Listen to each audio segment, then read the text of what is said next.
Hai guys, welcome back to our channel. Tentu saja di Bacot Penting bareng gua Angga Kasa dan teman gua Paduka yang mulia. Panji bukan petualang. Panji bukan petualang, nggak pernah kemana-mana.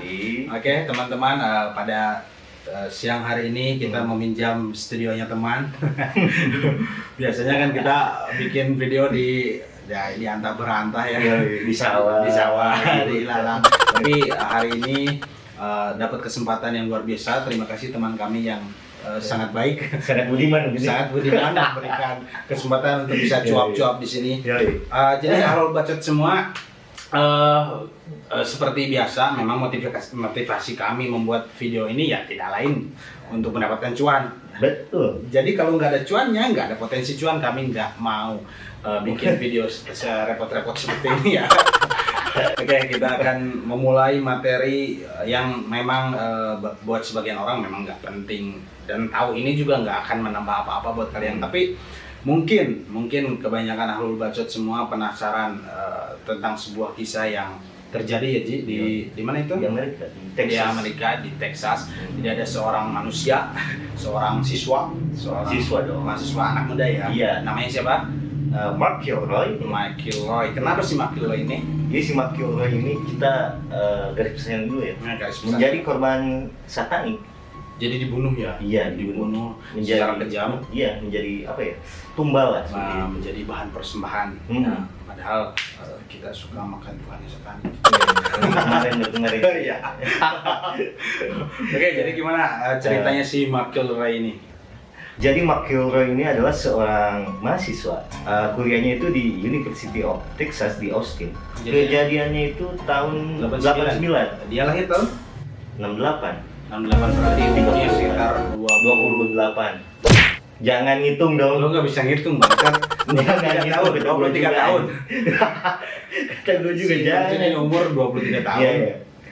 Jadi dia itu melakukan perjalanan untuk liburan bersama 3 sahabatnya. Sahabat yang memang sudah akrab dari sejak SMA ya. Benar. Si 3 sahabatnya ini, gua lupa namanya Ji. 3 sahabatnya ini adalah Bill Huddleston, Bradley Moore, dan Brent Martin. Dan mereka ini adalah teman lama yang memang sudah akrab sejak SMA ya. Iya, mereka tergabung dalam sebuah klub bola seperti itu atau baseball. Ya, mungkin memang akrabnya dari situ. Iya, benar. Kemudian mereka melakukan perjanjian perjalanan karena mereka mau merayakan kelulusan pada musim semi bulan Maret tanggal 10 Maret iya, tahun 89 itu. Iya. Mereka melakukan perjalanan ke Mexico. Ya, Meksiko. Ke perbatasan Meksiko di semenanjung Meksiko. Dan kebetulan saat itu musim semi ya. Iya. Jadi tujuan mereka ya sama kayak kita mungkin lagi anak-anak muda gitu hangout ke luar kota ya. Kita ya mabik-mabikan ya mungkin Pangandaran. Ya tujuannya nyari cewek, benar nggak Ji? Benar kan? Anak muda seperti itu ya. Oke, kita lanjut aja ya. Mereka itu sebenarnya nggak langsung sampai ke tempatnya. Mereka itu parkir di kota Brownsville, Texas. Oh, jadi masih perbatasan itu ya? Iya, di perbatasan itu. Lalu rombongan itu menyeberang ke Matamoros dengan berjalan kaki nih. Berjalan kaki berarti deket dong? Bisa jadi deket sih. Atau mereka nekat? Iya. Kayaknya kan kalau di perbatasan itu kan ketat gitu ya. Kalau lewat mobil kan harus ada pemeriksaan atau apa. Oh, iya benar. Kemungkinan kayak gitu. Ya, bisa jadi mereka mengambil langkah untuk jalan kaki adalah untuk menghindari itu ya. Iya. Sesampainya di sana mereka berpesta sampai pukul 2.30 atau dini hari. Tentu saja sangat menyenangkan. Teler begitu, ada teman cewek-cewek. Mereka tidak tahu apa yang akan mereka hadapi di depan mereka. Sebuah mimpi buruk yang tidak akan pernah dibayangkan oleh siapapun. Ini terhaji dong. Apa yang terhaji? Ini terjadi di malam kedua. Berarti malam pertamanya dia udah senang-senang ya. Jadi mungkin itu kesempatan terakhirnya untuk ini ya. Tentu saja. Untuk mencari duit. Berarti memang malam pertama sangat menyenangkan semuanya ya bagaimana yang dirasakan seperti para bacoter alul bacot semua pasti pernah merasakan masa muda senang-senang kan bersama teman-teman kayak gitu. Nah, mereka tidak berpikir bahwa malam kedua akan menjadi sebuah mimpi buruk yang belum pernah terbayangkan dalam kehidupan mereka. Iya, benar sekali. Jadi setelah malam pertama Berjalan dengan lancar. berjalan dengan lancar, oke, malam keduanya gimana nih, Ji? Jadi malam keduanya itu dia kembali berpesta, namun saat kali ini dia pergi ke pesta saudara yang diadakan saudaranya nih. Di daerah apa tadi? Daerah Kervin Kayaknya masih di Texas ini, kayaknya. Ya, oke. Atau mungkin pergi ke pesta saudaranya dan akhirnya setelah selesai pesta di tempat saudaranya, Mereka kembali lagi ke Matamoros. perjalanan ke Matamoros. Tapi kali ini mereka memarkirkan mobilnya di perbatasan ya, perbatasan Sisi Amerika. Iya. Iya. Kemudian mereka menyeberang jalan kaki Dan menuju ke Chale Obregon. Chale Obregon. Nah, dia itu mau menuju ke El Sombrero. Ini tempat minum-minum nih. Tempat minum-minum. Kemudian mereka juga katanya ketemu sama teman-teman Amerikanya di Hard Rock Cafe. Ya, betul. Mereka ya gimana ya kalau kita lagi di luar daerah gitu, di luar negeri ketemu teman-teman yang memang satu daerah kan ngerasa sangat persaudaranya kan, bener nggak? Iya benar. Oke, jadi selanjutnya katanya si J setelah di Hard Rock Cafe ini Dia itu ketemu nih, ketemu cewek teman kencan nih. teman kencan si Mark ya. Si Mark ini, ya, maksudnya ya. si Mark Killer ini ketemu dengan seorang perempuan yang memang ya mereka kan pergi itu untuk hunting-hunting cari cewek gitu ya. Tentu saja, Asik, tidak yo. mungkin mereka ingin berhijrah dong. Tidak ingin berhijrah ke Meksiko, tidak. Tidak. Mereka hanya ingin hunting seorang Iya. betina begitu ya. Seperti itu. Ya, Iya. seperti Ya. Anda juga Ya, kan enggak dong. hunting betina. Tidak, saya tidak seperti itu. Nah, Saudara. ya karena Anda homo. Itu gue udah punya istri. Lalu si Mark ini mungkin berbincang-bincang banyak lah dengan si perempuan ini. sampai akhirnya Berarti teman-temannya yang 3 itu nggak laku ya? nggak laku mungkin ya. Mereka kan jelek-jelek gitu. Gue kan ganteng gitu kata si Mark. Jadi mirip lu ya, Ci? Oh Gantengnya. iya, ganteng kayak gue. Lu juga bisa jadi sebagai korban juga kayak si Kalau sampai korban Mark ya. tidak mau saya. Bisa jadi. Tidak mau Karena dong. Anda sangat merasa bahwa diri tidak Anda mirip dia. mau dong kalau jadi korban. Oke, lanjutin. Dan akhirnya ini si Mark itu memutuskan untuk pulang. Nah, Pulang pesta lah istilahnya. Berempat ini. Oh, yang berempat ini pulang pesta. Selesai lah pesta di situ. Jadi mereka ceritanya jalan kaki lagi dong. Iya dong. Karena si mobilnya kan tadi diparkirin di sebuah perbatasan. Di sebuah sisi itu di Amerika. Lagi jalannya cuk, ya kan? Iya, tiba-tiba Siapa si si temennya? Huddleston nih Si Huddleston. pengen pipis nih gua. Oh ya, habis minum kan, perutnya kembung kan. Lu berpengalaman sekali. Oh tidak, itu cerita teman kan tuh, Oh, perutnya iya. penuh sekali kan. Oh. Oh ingin mengeluarkan sesuatu, adalah dia kencing. Sangat Oh, mau. Terus Kemudian saat dia lagi, gitu kan? Iya. Dia melihat seseorang yang Menyamperi gitu apa ya menyamperi? mendekat. Mendekat. Seorang yang mendekat gitu jalan kaki, seorang warga lokal Meksiko situ. Iya. Warga Meksiko situ, dan dia berpikir bahwa ini tuh temannya si Mark, ya, si Kilroy ini, si Kilroy. Oh mungkin itu adalah kenalannya si Mark gitu. Si siapa yang lagi kencing tuh? Si Huddleston. Si Huddleston itu berpikir seperti itu. Setelah itu, si Huddleston itu setelah kencing beres, dia jalan kaki lagi menuju teman-temannya yang berdua itu si Martin itu ya. Dan yang bertiga itu baru menyadari bahwa si Mark nggak Nggak bersama. ada gitu kan. Wow. Kemana dia kan? Ya. Mungkin mereka kan lagi mabuk gitu kan, mana tahu temennya hilang kayak gitu. Jadi mereka memutuskan untuk jalan kaki terus Menuju mobil di parkiran itu. Mereka menunggu beberapa menit kan, Beberapa Ji? menit menunggu. Dan lama-lama mungkin dia kesel. Coba aja lo nungguin seseorang di dalam mobil sama teman-teman, cowok semua lagi, ya kan? Iya. Di dalam mobil udah pengap panas, aduh. Ya mereka kesel juga. Nah, muncullah pikiran di mereka, oh mungkin si mendapat tumpangan dari orang lain gitu ya, untuk nanti kembali ke hotelnya. Nah, akhirnya mereka balik aja ke hotel gitu ya. Sesampai di hotel seperti biasa. Gitu naik mobil ini. Oh biasa. Iya. Sambil ke hotel, cik, masuk kan, biasa di hotel. Oh ya, aku sampai hotel gitu ya. Aku di sana. Gitu. Masuklah semua yang bertiga ini masuk ke dalam hotel. Mereka tidur lah. Ya tidur lah, udah malam tidur pasti. Nah pagi-pagi si teman-temannya itu masih belum mendapatkan kabar dari si Mark ini. Oh, ya kalau kita ya dalam posisi seperti itu ya pasti kita memikirkan, wah dia tidur bersama wanita mana nih? Atau mungkin sampai pagi-pagi kuat banget kan gitu ya. atau mungkin diri mereka sedang gaple. Oh bisa jadi, Bisa ya. tapi Nggak ada ya? nggak ada gape, ada domino. Domino ya. Oh, nggak gitu dong. Jadi setelah malam itu, si mereka teman-temannya itu mencari si Gilroy, tetap nggak ketemu. Ya akhirnya mereka lapor polisi dong. Karena mereka juga takut temannya hilang gitu kan. Iya dong. Nah lapor polisi. Nah kata polisi apa tuh?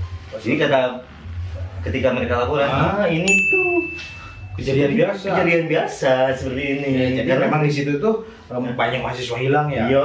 Kayak mabuk parah. Lah seperti itulah, kalian juga tahu kan anak-anak muda seperti apa. Nah dan opsi dari polisi kemungkinan si Kilroy ini berakhir di rumah sakit atau di penjara. Gitu. Tapi gitu ya. Tapi beberapa saat kemudian polisi menyadari bahwa kasus Kilroy ini berbeda dari kasus-kasus yang lain. Jadi mereka mencurigai adanya aktivitas kriminal di sini. Soalnya si Kilroy nggak ketemu di Di rumah sakit tidak ada, di penjara tidak ada. kemungkinan di rumah janda. Itu bisa terjadi. Tapi tidak, ini buktinya jadi tragedi. Nggak di rumah janda, nggak kayak Enggak dong. si Panji dicari oleh Enggak si kampung, dong. ada di rumah. Enggak dong. Tidak seperti itu, saudara-saudaraku. Oke, alur bacot kita akan lanjutkan. Eh. Kemudian setelah itu, Mereka kan nggak ketemu tuh, tidak menemukan. Ini ada. jadi si polisi ini belum bisa bertindak lebih lanjut ya, soalnya belum menemukan bukti-bukti, petunjuk, fakta yang lebih bisa membuat mereka melakukan hal yang lebih gitu. Ya, sekarang untuk penyelidikan pun kan butuh petunjuk dan bukti-bukti kan. Iya dong. Makanya mereka kekurangan petunjuk dan akhirnya Harusnya mereka menghubungi Angga Holmes, Oh. seorang detektif yang luar biasa. dan gua Jack the Ripper. Anda pembunuh dong. iya dong. Anda tidak bisa menemukan saya. Ya, nama-nama Anda misterius seperti wanita, misteriusnya wanita. Oke, lanjut. Kemudian karena mungkin orang tuanya di tempat di rumahnya mendengarkan kabar bahwa si Kilroy hilang. Belum ke sana dong. Jadi gini, polisi Oh, itu belum. masih gini. Sepertinya saya akan mengundang seorang hipnoterapi. Oh, benar. Iya kan gitu. Betul. Jadi kalau sekarang mungkin kalau di kita ya ada seorang yang hilang kan panggil paranormal. Ternyata polisi Amerika pun juga memanggil dukun bukan hipnoterapi, beda ya. Itu terapi sama dukun. Jadi memanggil seorang hipnoterapi, kemudian si teman-temannya ini ditanya supaya berkata jujur, terutama si Mor ini. apa yang terjadi nih Di malam itu. dan ternyata mereka berbicara apa adanya. Iya. Pada Dari malam awal itu mereka melihat terakhir melihat si Kilroy itu pada Di malam jam itu ketika kencing itu si Huddleston kencing, si Martin sama si Mor kan nunggu tuh. Kemudian ada Hispanik, orang Meksiko itu ya, yang wajahnya apa? ada luka. Ada luka. Menyambarkan Mendekati si Iya, Kilroy, tiba-tiba hilang saja si Kilroy ini. Terus Iya. ya dan setelah itu ya tersebarlah, maksudnya kayak ke keluarganya, ke teman-temannya yang lain bahwa si Kilroy ini hilang. Sampai akhirnya keluarganya pun kan memutuskan untuk berangkat nih ke Brownsville. Berangkat untuk mencari dan mereka menyebarkan selebaran. Sekitar 2000 selebaran mereka sebarkan di kota tersebut, di Matamoros mungkin. Dan orang tuanya memberikan janji hadiah ya. Bagi siapa yang menemukan Kilroy, ya teman-teman, bagi siapa yang menemukan Kilroy dapat $15.000 atau kurang lebih sekitar 230 jutaan ya, kalau sekarang lumayan tuh beli mobil ya kan. Buat Anda yang jomblo yang mau menikah nggak punya modal bisa temukan Kilroy. temukan sekarang juga. Kayak gitu ya. Ya kalau gua umur 21 tahun menemukan Kilroy ya dapat 250 juta, mungkin gua nikah saat ini ya. Dan mungkin sekarang kita juga nggak mungkin kayak gini. Ayo. And then Selanjutnya si orang tuanya ini menyebarkan itu selebaran. tapi tidak ketemu juga, Nah, ya kan? akhirnya orang tuanya ini memutuskan untuk bertemu pejabat tinggi Ya, di negara mereka lah. Nah, Menghubungi jaksa, terus gubernur, senator, Nah, dan akhirnya tetap tidak ketemu. tapi ada sedikit nih titik terang. Nah, oke. Jadi mungkin dikasih solusi bagaimana kalau dimasukkan ke acara American Most Wanted. Jadi ini adalah sebuah acara, namanya Most Wanted, berarti sesuatu yang paling dicari. Jadi ini tersebar luas di seluruh Amerika, menjadi berita headline yang luar biasa. Iya. Dan banyak menerima surat Dan telepon ya dari kayaknya titik terang, tapi sebetulnya telepon dan surat itu tidak berguna apa-apa. berguna sama sekali. Karena mereka hanya main-main, mungkin tergiur dengan duit ya. Iya, tentu saja. Siapa sih yang nggak tergiur dengan Iyalah. $1.000 saat itu ya, tahun 89 ya. Itu. Oh, gede banget, itu bisa beli rumah yang Bisa menikah. bisa menikah berapa kali ya? Nah, gitu dong. Nah, sampai akhirnya kan ini nggak menemukan titik terang. Akhirnya si orang tuanya Kilroy memutuskan untuk kembali ke kotanya di Santa Fe. Oh, udahlah, kembalilah, baliklah. Kita udah melakukan usaha yang sangat keras, gitu ya, udah maksimal, dan mereka pasrah aja, balik menyerahkan segala sesuatu itu kepada Tuhan. Allah. Oh, bukan ya? Beda. Nggak tahu lah, mungkin pokoknya kepada Salah kepada Tuhan. Dan Tuhan mereka. ya, seperti itu. Dan mereka berjanji tidak akan menghentikan pencarian Kilroy. Mungkin karena si Kilroy ini anak mami kali ya. Ya, siapa sih orang tua yang rela kehilangan Nggak kan kayak lo kan gitu. Lo yang gak dicari. ya, karena orang tua gue udah nggak ada. Shit, man. Lo sedih nggak? Sedih dong. Syukurlah lo proses. Oke, halo bacot. Jadi setelah orang tuanya kembali ke rumah, mereka pasrah saja. Sudah ya, meskipun mereka berjanji untuk tidak menghentikan pencariannya, tapi ya apa boleh buat, si Kilroy-nya udah nggak ketemu. Nah, terlepas dari itu, 3 minggu setelah itu, setelah hilangnya si Kilroy ini, oke lah, udah meredam ya, udah mereda lah berita di mana-mananya. Awal April lah tepatnya ya. Ya, awal April dilakukanlah sebuah operasi ya. Polisi Amerika dan Meksiko melakukan sebuah operasi apa ya? Penangkapan Bandar kartel narkoba ya. Jadi operasi yang sangat besar ya, karena salah satu pejabatnya mengatakan bahwa ini adalah operasi paling besar yang pernah dilakukan. Benar, karena ini melibatkan 1.200 agen. Ya, agen apa distributor? Bukan dong, bukan agen. Oh, Itu kan iya, ini agen FBI. FBI, oke. Iya. Terus Lalu 12 helikopter dan 30 pesawat terbang nih. 30 pesawat terbang. Makanya ini bisa dibilang operasi yang sangat besar. Sangat besar sekali. Iya. Kemudian dalam Pencarian ini polisi. pencarian ini dalam operasi ini ya, Operasi. terdapat sebuah kejadian. Ada seseorang namanya siapa sih? Javier Hernandez. Javier Hernandez menghalangi polisi untuk Operasi ini nih. operasi ini karena mungkin dia merasa bersalah gitu ya, punya kesalahan. Dan polisi pun langsung, Anda mencurigakan. Kemudian Dan diinterogasi dia. Nah, ini ditangkap dong. Ditangkap lah. Setelah ditangkap, si Hernandez ini akhirnya mengaku ya kedapatan mempunyai marijuana atau ganja ya. Terus dia menunjukkan, mengatakan bahwa keluarganya punya sebuah peternakan ya, peternakan di sebuah di pinggiran tempat, Matamoros, masih di ya, Matamoros. Matamoros, tapi di pinggirannya jauh ya. Iya. Polisi dan si Hernandez ini menuju ke sana karena si Hernandez dibawa ke si peternakan ini. Dan di peternakan itu menemukan. Jadi di peternakan itu mereka bertemu dengan penjaga peternakan nih. Gitu. Lalu si polisi ini Mungkin iseng lah, mungkin ada petunjuk kali ya, ya. nanya. Bapak pernah melihat orang ini nggak kayak gitu kan? Jadi ini fotonya si Kilroy. Nah, kayak gini nah. Foto Kilroy ya. Dan si bapak penjaga itu menjawab, saya melihatnya ada di sana. Gitu. Oh, berarti ada sebuah tempat yang jauh dari situ ya? Seperti gubuk lah tempat. Seperti peternakan kayak gitu lah. Seperti peternakan juga, tapi agak jauh dari situ. Akhirnya polisi menuju ke situ ya? Iya, untuk mencari tahu lah istilahnya. Mencari tahu ya. Ternyata Di sana mereka mencium bau yang busuk, yang sangat menyengat lah pokoknya. Ya. Bau busuk mayat. Bau busuk mayat. Tentu saja di sana ditemukan ada Tulang tulang, ada jasad-jasad manusia yang udah dipotong-potong ya. Oh shit. Termasuk jasad si Kilroy ada di situ. Jeng jeng. Jasad si Kilroy ini udah Amputasi. gitu, Mutilasi mah dong.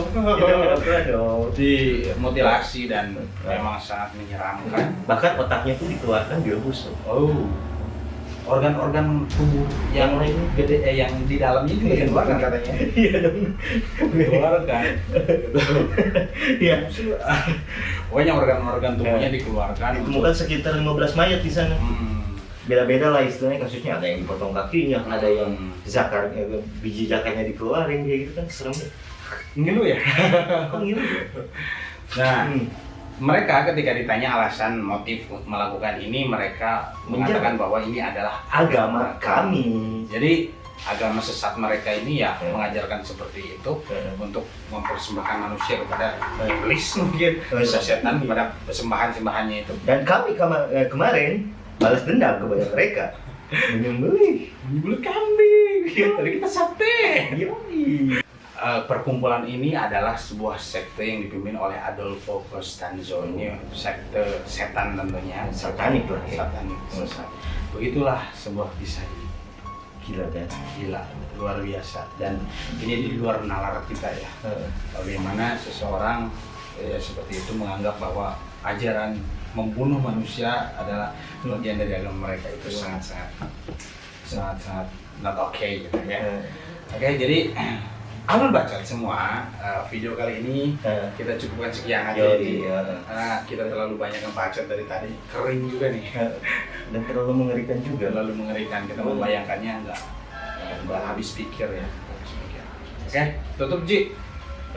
Jangan mimicin lagi nih. Enggak dong. Jangan dong. Apa dong? Sampai di sini videonya. Jangan lupa klik dislike kalau bisa. Jangan dong. Jangan. Lu aja yang YouTube lagu nggak enak. Oke, teman-teman Alun Bacot semua, sampai di sini aja video kita hari ini. Teman-teman, kita akan sangat berbahagia sekali jikalau kali-kali lah kalian menyenangkan kita ya, nggak bayar pakai duit juga ya kan. Klik tombol subscribe dan nyalakan lonceng notification-nya ya. Di situ ada tombol like sama dislike. Jadi kalau kalian berlangganan video kami ya mungkin kalian bisa melakukan like atau dislike secara simultan begitu ya, secara berkala. Kalau kalian benci melihat kami, kalian bisa dislike terus, asalkan subscribe dulu dong. Penting gitu ya. Oke, teman-teman, sampai di sini dulu dan kita tutup dengan bacaan. Enggak dong. Nggak bacaan. Oke, sampai